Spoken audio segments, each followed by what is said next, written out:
자, 오늘 할 강의는 뭐냐면 내가 지난주에 오늘부터 본격적으로 기독교에 대한 이야기를 한다라고 했잖아. 자, 그런데 너희들 중에 상당수가 기독교의 이야기를 마음 편히 듣기는 어려운 상태일 거야. 왜냐하면은 기독교에 대한 마음의 벽이 있거든. 그러니까 예를 들면 기독교에 대해서 가지고 있는 불만이나 너무나 해결되지 않고서는 좀 찝찝한 그런 질문들, 궁금증들 그런 것들이 아마 있을 건데, 그래서 오늘은 그런 질문들을 모아서 답하면서 너희들이 가지고 있는 마음의 벽을 해소하는 시간으로 삼아 볼 거야. 자, 이거 너무너무 힘든 문제야. 사실 나도 너무너무 마음이 아픈 문제이고, 그리고 부정할 수 없는 사실이지. 자, 그런데 팩트체크 하나만 하고 갈게. 보통 이제 목회자를 비난하는 말을 할 때, 전문 직종 중에 성범죄율 1위가 목사다라고 얘기하는 사람들이 있는데, 사실은 팩트는 아니야. 그게 어떤 자료에서 나온 말인지 알고 있는데, 그 자료를 보면은 성범죄율 1위가 목사가 아니라 다른 직종이야. 자, 그런데 내가 불필요하게 그 직종을 비하하는 것 같아가지고 좀 말을 못하겠지만, 아무튼 팩트가 그렇지 않다는 거. 자, 그 다음에 2위가 어디냐면은 종교인이야. 그러니까 종교인이라고 묶었는데 이 중에서는 목사만 가리키는 말은 아니겠지. 우리나라에 종교인이 목사만 있는 건 아니니까. 그래서 어쨌든 전문 직종 성범죄율 1위가 목사는 아니라는 점. 그렇지만 사실 그렇다고 당당한 말은 아니지. 뭐 성범죄율 1위가 아니면 돼? 애초에 목사는 그런 짓을 하면 안 되는 사람들인데, 목사에 대해서 갖는 사회적 기대에 대해서, 그리고 그 직업적 특성에 비해서 그런 사람들이 분명히 많은 건 사실이야, 내가 봐도. 자, 그러면 왜 그런 일이 발생했을까? 나는 첫 번째 이유로 뭘 얘기하고 싶냐면은, 목사가 되기 너무 쉬운 현실을 좀 말을 하고 싶어. 목사가 되려면 기본적으로 어떤 과정을 거치냐면은, 첫 번째로는 대학교를 졸업하고, 이때 대학교는 신학대학교여도 되고 아니면 뭐 다른 전공이어도 상관은 없어. 근데 보통 대학교에서 신학을 많이 하지. 자, 그 다음에는 필수적으로 신학대학원을 나와야 돼. 여기에서 MDB, Master of Divinity라는 학위를 따야지만은 반드시 목회자가 될 수 있어. 자, 그럼 이후에 바로 목사가 되냐? 그게 아니라 시험을 통과해야 돼. 강도사고시, 그 다음에 목사고시를 통과해가지고, 보통 강도사고시를 통과하고서 1년 정도 후에 목사고시를 재통과해서 이 과정을 거쳐서 드디어 목사가 되는 게 좀 일반적이야. 교단마다 차이는 있지만, 자, 이게 보편적인데, 문제는 뭐냐면은 이것보다 훨씬 더 말도 안 되게 쉬운 과정으로 목사가 되는 사람들이 진짜 많아. 자, 여기 있는 거 최소 몇 년 걸릴까? 일단 대학교 4년, 신학대학원 3년, 강도사고시 1년, 목사고시 이렇게 보니까 못해도 한 8, 9년, 10년 정도의 세월이 걸리거든? 자, 그런데 그 사설업체 같은 곳이 있어. 왜 그 애플 핸드폰 수리할 때도 애플 정식 수리 센터가 있고 동시에 사설업체가 있잖아. 그것처럼 신학교도 약간 사설 그런 데가 많이 있거든. 그런 데서는 얼마까지 기간을 줄여주냐면은 6개월 만에 목사가 되는 과정도 있고, 심지어 일주일, 심지어 3일 만에 목사가 되는 과정도 있어. 그러니까 이런 데는 어떤 수준이냐면은 등록금을 송금을 해. 그럼 이메일로 답장으로 목사증이 날라와. 그런 수준이야. 그런 식으로 아무한테나 목사를 막 뿌리는 거야. 자, 그럼 이게 어떻게 가능하냐라고 했을 때, 이게 예를 들면은 천주교는 이게 불가능하다? 왜냐하면 천주교는 그 단일된 중앙 권력을 인정하거든? 그러니까 천주교 전체를 통솔하는 기관은 어디야? 로마에 있는 교황청이지. 그리고 이 교황청에서 각 나라마다 이제 교구 같은 걸 만든단 말이야. 그래서 이 중앙 권력을 갖고 있는 곳에서 신부라는 타이틀을 통제하고 있지. 그래서 만약에 자기 멋대로 내가 마음대로 신분증 나눠줄 거야 라고 한다면은 그 사람은 로마 교황청의 조직이겠지. 자, 그런데 기독교, 사실 정확한 명칭은 개신교거든. 이건 나중에 한번 설명을 해줄게. 자, 기독교는 어떤 걸 지향하고 있냐면은 단일된 중앙 권력을 인정하지 않아. 그러니까 우리 중에 마치 누가 하나님처럼 힘 잡고 그러지 맙시다. 그러니까 누구나 하나님 앞에서 똑같은 사람들은 아니겠습니까? 이렇게 하다 보니까 장점도 물론 있지만 단점은 지금처럼 어떤 사자가 난립했을 때 그 사자를 깔 수 있는 권한을 갖고 있는 중앙 권력이 없는 거야.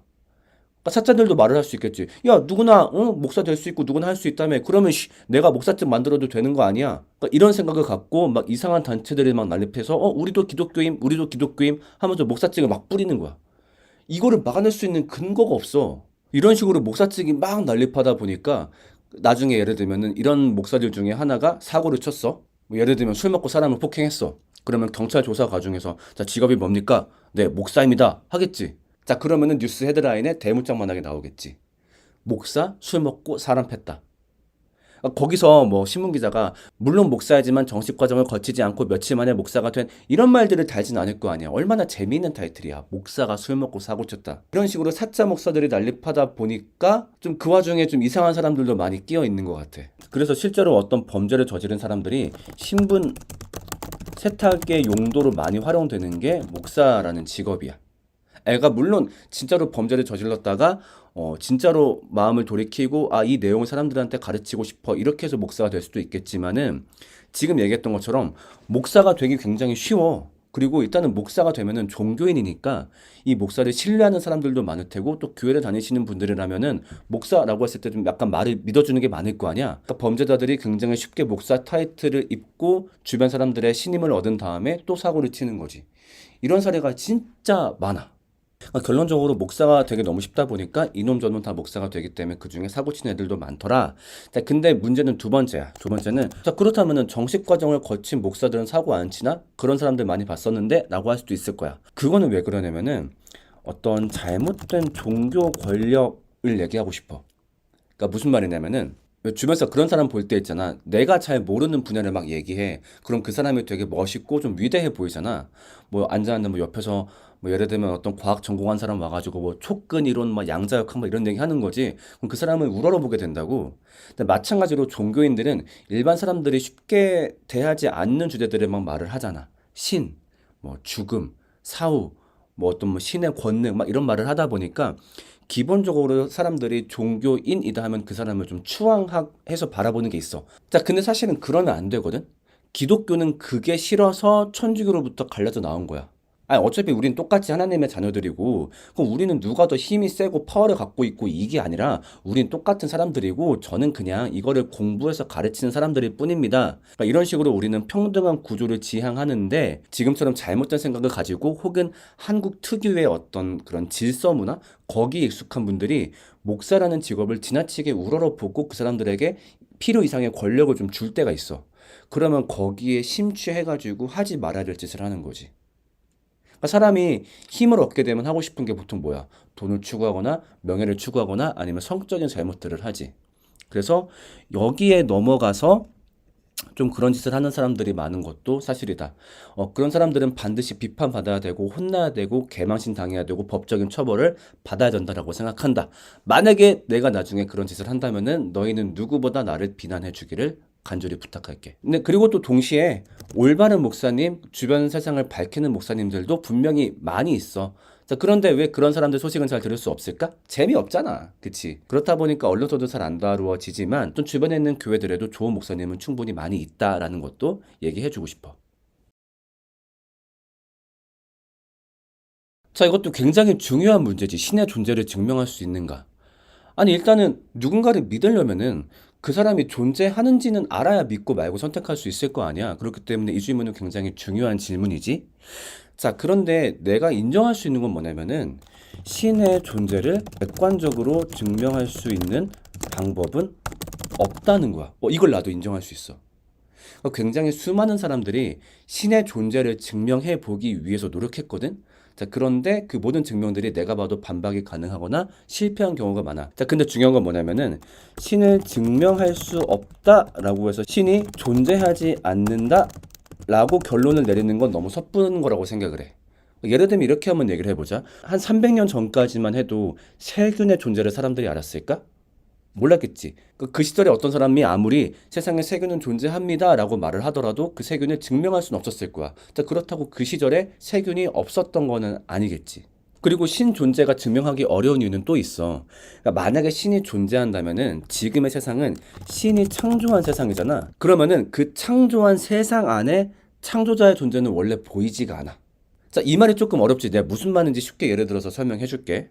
드라마 나의 아저씨가 있다라고 해볼게. 이거 쓰신 작가가 이제 박혜영이라는 작가 분이시지. 자, 그러면은 이 나의 아저씨라는 작품을 박혜영이라는 작가가 썼다라는 증거를 이 극 안에서 찾을 수 있을까? 이거는 불가능할 거야. 나의 아저씨를 100번, 1000번, 10,000번 보더라도 이 안에서 박혜영 작가가 등장한다거나 박혜영 작가의 흔적을 발견할 수는 없을 거야. 그러니까 추측할 수는 있겠지. 이런 스토리를 봤을 때 박혜영 작가이지 않을까? 라고 할진 모르겠지만 이 작품 내에서 작가의 존재가 드러나지 않는 건 너무 당연한 걸 거야. 왜냐면 창조자는 그 창조된 세상 바깥에 있거든. 그래서 우리가 이 세상 바깥을 벗어날 수 있는 방법이 있지 않는 이상은 신이 있는지 없는지 그 증명 자체가 불가능하다라고 생각을 해. 그래서 결과적으로 신의 존재를 객관적으로 증명할 수 있는 방법은 없다라고 말을 하고 싶어. 그리고 이 말이 포함하는 말은 뭐냐면은 신이 존재한다는 증거도 없지만 신이 존재하지 않는다는 증거도 없다는 거야. 그러니까 그렇잖아. 신이 존재하지 않는다라는 믿음은 뭐냐면은 이 세상에 있는 모든 것들이 어떠한 원인 없이 우연히 발생한 것이다 라고 믿는 게 신이 없다라는 얘기일 거야. 물론 여기에도 증거가 있는 건 아니야. 누구도 어떤 그 원인의 시작점에 가본 건 아니니까. 누구도 이 세상의 정확한 모든 원리를 깨치는 건 아니니까. 그러니까 결과적으로 무슨 얘기냐면은 신이 존재한다라고 믿는 것도 그 사람의 주관적인 믿음이야. 맞아. 어떤 증거가 있어서가 아니라 그냥 믿고 싶으니까 그렇게 믿는 거야. 반대로 신이 존재하지 않는다 또한 주관적인 믿음이라는 거야. 그러니까 신이 존재하지 않는다는 증거는 없지만 난 그렇게 믿고 싶어 라는 거지. 그 말은 뭐냐? 두 가지 모두 그럴 수 있다라는 거야. 그러니까 예를 들면 신이 존재한다고 믿는다라고 해서 존재하지 않는다고 믿는 애들한테 니들 왜 그래? 라고 할 수 없는 거고, 반대로 신이 존재하지 않는다고 믿기 때문에 신이 존재한다고 믿는 사람들은 야 니넨 그딴 걸 믿냐? 라고 말할 수 있는 근거는 사실상 없다는 거지. 우리 모두 그냥 각자가 선택하는 믿음을 가지고 있을 뿐이야. 자, 그러면 이 상황에서 나는 아무래도 신이 존재한다고 믿고 있다 보니까 신이 존재한다고 볼 수 있지 않을까 하는 추측을 한번 제시해 보려고 해. 그러니까 신 존재 증명이 아니야. 그러니까 이걸 통해서 완벽하게 신이 있다 없다 말할 수는 없어. 다만 이렇다라고 한다면은 신이 존재할 수도 있지 않을까 하는 얘기를 하나 해볼게. 자, 심지어 수학을 가지고. 자, 근데 얘들아 어렵지 않아. 너무 긴장하지 말고. 왜냐하면 나도 이공계 출신이 아니기 때문에, 나도 완전 문과충이기 때문에 내가 이해할 수 있는 범위로 너희한테 얘기를 해줄게. 자, 너네 수학에서 소수가 뭔지 알고 있지? 나누었을 때 1과 자기 자신으로 나누어지는 소수 얘기한다면은 뭐 1, 1은 아니지. 2, 3, 5, 7, 11 뭐 이런 것들에 해당할 거야.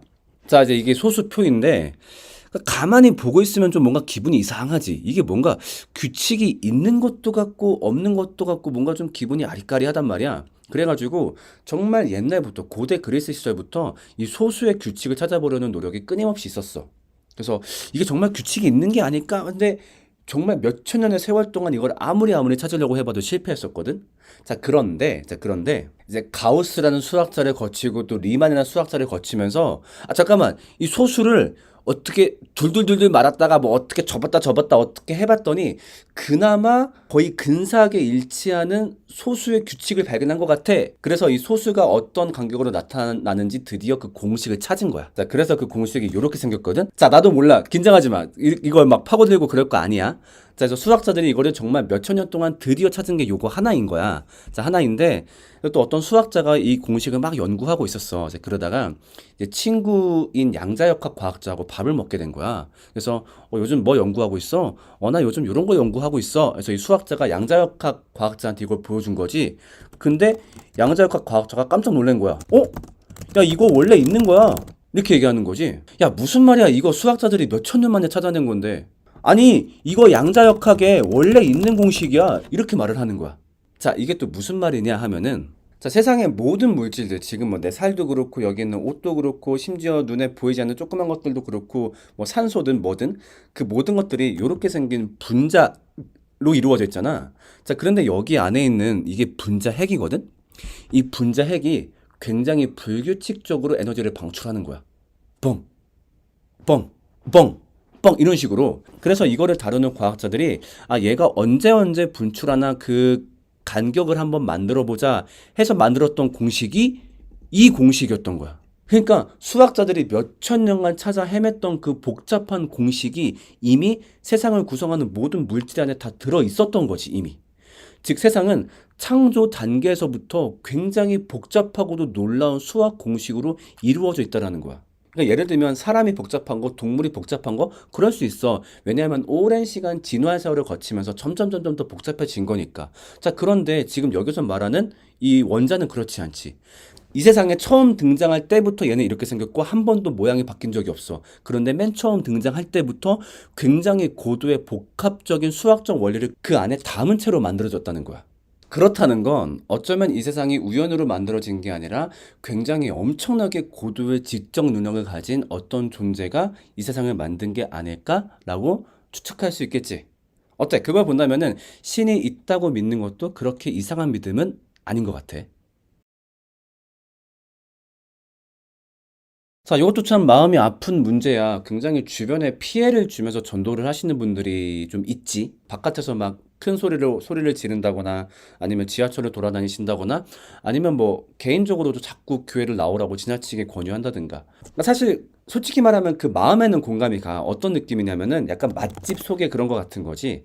내가 너무 좋은 맛집을 경험했다 보니까 너도 경험하면 좋겠어. 이런 식으로 어떤 사랑의 표현인 건 맞는데 문제는 그거지. 아니, 사랑의 표현이면은 듣고 싶은 사람이 듣기 좋게 해야 될 거 아니야. 들을 만한 방법으로 말을 해야 될 거 아니야. 맞아, 나도 그 생각에 진짜 공감을 해. 그래서 어떤 피해를 주면서 전도하는 행위에 대해서 나는 진짜 반대하는 입장이야. 난 이게 사실 어떤 도움이 있는지도 모르겠고, 솔직히 그렇게 하시는 분들 중에서 좋은 의도로 하시는 분들도 있겠지만, 사실 되게 안 좋은 의도로 하시는 분들도 있어. 그러니까 어떤 분들이냐면은, 자기가 기독교를 믿는 걸 하나의 권력으로 생각을 하는 거지. 나는 권력자고 나는 남들보다 우월한 존재니까 저 인간들한테 피해를 줘도 돼. 혹은 교회를 안 나오는 사람한테 야, 교회 나와 얘기하면서 이 사람에 대한 어떤 자기의 우월감을 즐기는 거지. 그래서 그런 식의 전도 방법은 나는 동의하지 않고 올바르지 않다라고 생각을 해. 정말 진리라고 한다면, 정말 좋은 얘기라고 한다면은 듣는 사람들이 듣고 싶은 방식으로 얘기를 해야 되겠지. 자, 헌금을 왜 하게 되었는지 그 원리를 알려줄게. 헌금을 하나님한테 바쳐야 되고, 이거 하나님 앞에 바치는 재물이고, 사실 그게 헌금의 기원이 아니야. 헌금의 기원은 뭐냐면은, 자, 예수님이 우리한테 무언가를 하셨어. 그게 너무너무 감사해. 그래서 예수님한테, 예수님 너무 고마워요. 저희가 예수님한테 무엇 할까요? 야, 이놈들아, 나한테 뭘 하려고 하지 말고, 이거 하나만 부탁하자. 뭐를 부탁하셨을까? 이웃 사랑을 부탁하셨어. 오, 알겠습니다. 이웃사랑 할게요. 하는 거지. 자, 근데 이웃사랑을 실천하는 가장 좋은 방법이 뭔가를 봤더니, 돈을 모으는 거야. 그래서 교회가 만들어졌을 때 사람들이 모일 때마다 자기 돈을 꺼낸 거야. 그래서 이 돈을 가지고 주변 사람들을 돕기 시작한 거지. 지금도 헌금의 원리는 그거야. 헌금을 내야만 하고 뭐 이거 안 내면 교회 못 나오고 이게 헌금의 원리가 아니라 첫 번째로는 예수님의 이야기를 듣고 그게 너무 기뻐서 어찌할 바를 모르겠는데 이웃사랑으로 제 마음을 하나님께 드리면 되는군요. 여기에 동의된 사람들이 하는 게 헌금이고 그래서 이 헌금은 이웃사랑을 하는 곳에 쓰는 데 목적이 있는 거야. 물론 그것도 있지. 이 기관이 유지되기 위해서 분명히 돈을 쓰는 것도 있지. 그러니까 이런 이야기들을 가르치고 공유하려면은 그 공간 유지비도 필요할 테고 이걸 가르치는 나 같은 사람들이 생계도 유지할 수 있어야 되고 그래서 일부의 금액을 교회와 목사를 위해 쓰는 건 맞지만 분명히 헌금의 목적은 이웃사랑이기 때문에 여기에 가장 많은 지분을 할애하고 있어. 그리고 많은 사람들이 오해하는 것 중에 하나가 헌금 목사가 맘대로 쓰는 거 아님? 절대 아니야. 그거를 막기 위해서 교회에서도 재정부라는 독립된 기관을 두고 있어. 그리고 보통 여기에 대해서는 목회자가 관여하지 못하게 하고 있거든. 물론 되게 조그만 교회에서는 사람들이 없다 보니까 목사님이 마음대로 컨트롤하기도 해. 근데 대부분 그런 것들 같은 경우에는 마음대로 컨트롤 하더라도 최저 생계비도 모이지 않는 경우가 많이 있어가지고 그래서 아무튼 헌금이 목사 개인의 착복을 위해서 모으는 돈이다라는 건 좀 오해가 있어. 근데 물론 잘못되게 가는 케이스도 분명히 있지. 헌금에 대해서 목사님이 간섭을 하고 자기 사익을 위해서 하려는 교회들이 분명히 있어. 그런 교회들은 잘못된 교회고 반드시 비판받아야 되고 헌금에 대해서 뭔가를 잘못 알고 있는 교회인 거지. 진짜 그렇게 생각 안 하면 좋겠어. 그러니까 술, 담배가 아무 상관없다. 솔직히 그 얘기는 아니지만 앞에 헌금하고 좀 얘기가 비슷해. 그러니까 교회를 다니면서 어떤 활동을 할 수 있겠지. 예를 들면 지금 봤던 것처럼 술, 담배를 끊는다든가 아니면 뭐 교회에 출석을 한다든가 헌금을 한다든가 이 모든 것을 하는 원동력은 뭐냐면은 기쁨이야, 기쁨. 그러니까 내가 일단은 예수님의 이야기를 들었어. 이 얘기가 너무 기쁜 거야. 그래가지고 이 얘기를 주신 그 분의 뜻에 맞게 살고 싶어. 그래서 어떻게 하면 그분 뜻에 맞게 살 수 있을까를 고민하다가 뭐 예를 들면 술, 담배를 끊는 게 거기에 도움이 된대. 그럼 끊는 거지. 교회를 출석하는 게 거기에 도움이 된대. 그럼 출석하는 거지. 이런 식으로 기쁨이 그 원동력이야. 그런데 몇몇 교회를 잘못 알고 계신 분들이 약간 그 교회 입장권처럼 생각을 하는 거지. 약간 그 교회 앞에서 딱 칼 들고서 누가 와. 너 교회 나오고 싶어? 너 술, 담배 끊었어, 안 끊었어? 안 끊었어? 이 새. 이런 식으로 하시는 분들이 나 너무너무 싫어. 그건 교회가 아니야. 그리고 술, 담배 하는 사람들 교회 와야지. 그래서 일단 그 내용을 듣고 그 다음에 뭐 끊을지 말지는 그 다음에 판단하는 거지. 무슨 교회 안에서 뭐 잘난 사람 들어오고 못난 사람 들어오고 아니 어차피 나도 그렇고 다 못난 사람들인데. 그래서 교회는 행동을 강요하는 곳이 아니라 그 행동을 자발적으로 할 수 있는 기쁨을 공급하는 곳이다라고 그렇게 정의하고 싶어.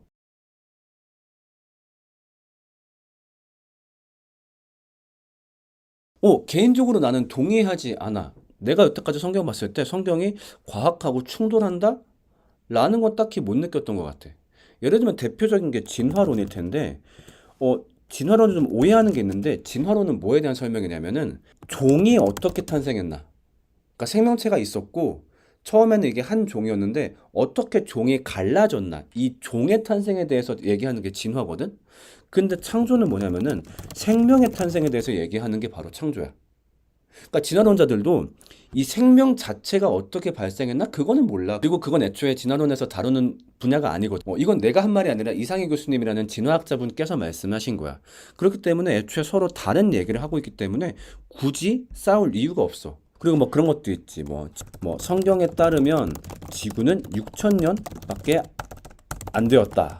그래가지고 막 60억 년 지구 이건 다 잘못됐다 이렇게 말씀하시는 분들도 있는데 애초에 이런 분들은 성경이란 책의 목적을 잘못 알고 있는 거야. 성경은 무슨 뭐 지구 사용 설명서, 뭐 아니면 지구 조립 설명서 그런 책이 아니야. 성경은 우리한테 우리가 여태까지 얘기했던 죄와 사망이 어떻게 해결되었는가 여기에 집중하고 있기 때문에 이런 과학적 사실에 대해서는 그냥 그때 사람들이 이해할 수 있는 정도로만 얘기하고 넘어갔다고. 이거를 막 정말 하나하나 세세하게 그 원리를 설명한 게 아니라.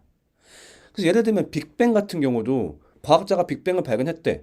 근데 성경엔 없어. 이건 잘못된 거야. 이거는 아니라는 거지. 아니, 빅뱅이 사실이라 하더라도 성경에다가 그 얘기를 도대체 어떻게 담을 거야. 그 옛날 사람들한테 쓰는 편지가 성경이었었는데 그 사람들한테 빅뱅을 뭔 수로 설명할 거야. 그냥 심플하게 하나님이 빛이 있으라 했다. 이렇게 설명하고 마는 거지. 그러니까 애초에 과학과 성경은 서로 다른 이야기를 하고 있기 때문에 싸울 이유가 없어. 그리고 오히려 서로 도움을 주고받는 게 있지. 그러니까 우리는 성경을 통해서 세상을 하나님이 만들었다 정도만 알고 있어. 근데 과학자들이 그 세상을 분석하고 파헤치면서 그 원리를 우리한테 알려주는 거지. 그래서 나도 과학자들의 발견을 들으면서 와 하나님이 창조하신 세상이 이런 원리로 이루어져 있구나. 이렇게 되어 있구나. 나도 굉장히 흥미롭게 듣고 있거든. 나도 특히 우주나 이런 거에 되게 관심이 많아가지고. 그래서 서로 도움을 주고받을 수 있는 관계지 서로 맞짱 뜨고 싸우는 관계가 아니다. 과학하고 싸우려는 기독교인들이 있다라고 한다면은 내가 봤을 땐 대부분 성경을 잘 모르는 사람들이다. 물론 과학도 잘 모르는 사람들이고 그렇게 말을 하고 싶어. 자, 맞아. 성경의 내용이 사실이라는 증거를 찾기는 어려워. 왜냐하면 성경이 다루고 있는 내용들은 신, 뭐 사후세계, 뭐 죽음 이런 것들이기 때문에 사실 이런 것들은 객관적으로 확인이 안 되는 내용이기 때문에 이게 진짜인지 확인할 방법이 없고 또 가짜인지 확인할 방법도 없어. 자, 그런데 어떻게 이 성경이라는 책에 객관적으로 진리라고 말을 할 수 있느냐라고 했을 때 사실 여기에 대해서는 그냥 어떤 개인적인 주관적인 경험을 말할 수밖에 없을 것 같아. 그러니까 나는 악함과 죽음 때문에 인생이 너무너무 힘들다가 이게 해결되었다라는 기쁨을 느꼈던 적이 있었거든. 성경이라는 책을 통해서. 따지려면 더 따질 수 있고 반박하려면 더 반박할 수 있겠지만 그 내용을 들었을 때 일단 내 마음에 너무 기쁨이 오고 평안이 오고 행복이 찾아온 거야. 성경을 봤더니 근데 그것은 하나님이 우리한테 허락한 마음이라고 하더라고. 근데 개인적으로는 거기에 동의가 많이 되는 거야. 사실은 뭐 예수라는 인물이 어떻게 했대? 그게 나의 악함과 죽음을 없앴대. 안 믿으려면 안 믿을 수 있고 나도 상당히 따지고 분석하는 걸 좋아하는 사람인데 그냥 그 이야기 앞에서 뭔가 내가 무너지는 느낌이 드는 거야. 아, 자, 근데 이게 하나님이 나한테 주신 거라고? 그걸 봤을 때 정말 이 책이 말하는 것처럼 하나님이 존재하는 게 아닐까? 그런 식으로 나는 내 신의 존재를 느꼈다 보니까 그 신의 말이라고 하는 성경을 나도 그냥 믿는 것 같아. 아까 말했던 것처럼 진짜인지 가짜인지 명확하게 가릴 수 있는 기준은 없지만, 여기 나온 내용들이 상당히 동의가 되고, 그리고 내가 봐도 설령 가짜라 하더라도 이 책에 나온 방법대로 인생을 살아간다면은 인생에 가장 행복할 수 있는 방법이 아닐까 생각이 들더라고. 성경의 내용이 진짜다! 라는 어떤 객관적 증거를 가지고 있다라기보다는 성경을 진짜라고 믿었을 때 인류가 가장 행복하다라고 나는 생각해. 그래서 나는 성경을 믿는 거야. 여기에 대해서만큼은 반박의 여지가 없어. 예수는 분명히 실존 인물이었고, 물론 예수님이 정말 실제로 어떤 기적을 행했느냐, 아니면 뭐 부활을 진짜로 했느냐, 여기에 대해서는 학자마다 의견이 갈릴 수 있겠지만, 아무리 기독교를 싫어하는 역사학자라고 하더라도, 일단 예수님이 실존했다, 그리고 당시에 큰 센세이션을 일으켰다라는 것은 모든 역사가가 인정하고 있어. 자, 그럼 그 증거가 어디 있을까? 일단은 성경에 기록되어 있어. 성경에 예수님이 나왔고, 또 예수님을 따른 제자들의 이야기들이 성경이니까. 자, 근데 성경만 갖고 얘기하면 좀 근거가 부족할 수 있겠지? 1세기의 역사가였던 요세푸스라든가 로마의 역사가 타키투스라는 사람들이, 이 사람들이 다 이제 역사서를 쓴 사람들인데, 그 역사서에 보면은 예수에 대한 기록들이 등장해. 자, 근데 이게 쓰여진 시기가 굉장히 빨라. 좀 더 정확히는 요세푸스의 유대 고대사, 그 다음에 타키투스의 연대기란 책에 예수님이 등장을 하는데, 이 책이 쓰여진 시점이 굉장히 빨라. 그러니까 유대 고대사, 연대기 모두 100년이 안 되어서 쓰여졌거든. 그러니까 예수님이 돌아가셨을 때가 보통 30년 전후라고 얘기를 해.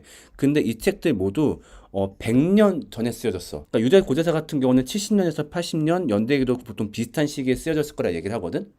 그러니까 그 말은 뭐냐면은, 그러니까 예수님이랑 동시대에 살았던 사람들이 죽기도 전에 쓰여진 책이라는 거야. 자, 그러면 만약에 이 역사서에서 예수가 없는데 구라로 예수님의 이야기를 넣었다가는 동시대를 살았던 사람들한테 반박될 수 있었겠지.